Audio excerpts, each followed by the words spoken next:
అప్పట్లో వినాయక చవితిని ఇంటి పండగగానే చేసుకునేవాళ్ళు గైస్. కానీ అప్పుడు బ్రిటిష్ వాళ్ళు మన దేశాన్ని పరిపాలించడం వల్ల మనల్ని ఎవ్వరిని బయట రానిచ్చేవారు కాదు. నలుగురు కన్నా ఎక్కువ కనబడిస్తే కొట్టేవారంట. సో ఆ టైంలో 1983లో మన ఫ్రీడమ్ ఫైటర్ అయిన బాలగంగాధర్ తిలక్ గారు మన ప్రజలందరూ కలిసి ఒకటవ్వాలని అందరికి ఇష్టమైన వినాయక చవితిని బయటకు తీసుకొచ్చారు. అంటే ఇంటి పండుగని బయట తీసుకొచ్చారనమాట. అలా వినాయక స్వామికి పెద్ద పెద్ద మండపాలు కట్టి పూజ చేసేవారనమాట. అక్కడి నుంచి వినాయక స్వామి మండపాల నుంచి పెద్ద పెద్ద మీటింగ్లు, ఉద్యమాలు అనేది స్టార్ట్ చేశారనమాట. ఈరోజు మనకి ఫ్రీడమ్ వచ్చిందంటే వినాయక చవితి కూడా ఒక కారణం మనకి. ఫస్ట్ వినాయక చవితి మహారాష్ట్రలో స్టార్ట్ అయింది. ఆ తర్వాత మన దేశం మొత్తం వ్యాపించిందనమాట. అలా మన ఇంటి పండగ వినాయక చవితిని అలా అందరి మధ్యలో వినాయక చవితిగా జరుపుకుంటున్నారనమాట. ఈ విషయం గురించి నాకు తెలియదు గైస్. నాకు తెలిసిన ఫ్రెండ్ నాతో షేర్ చేసుకున్నాను అనమాట.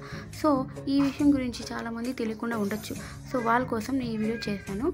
సో అందరికీ జై బోలో గణేష్ మహారాజ్కి.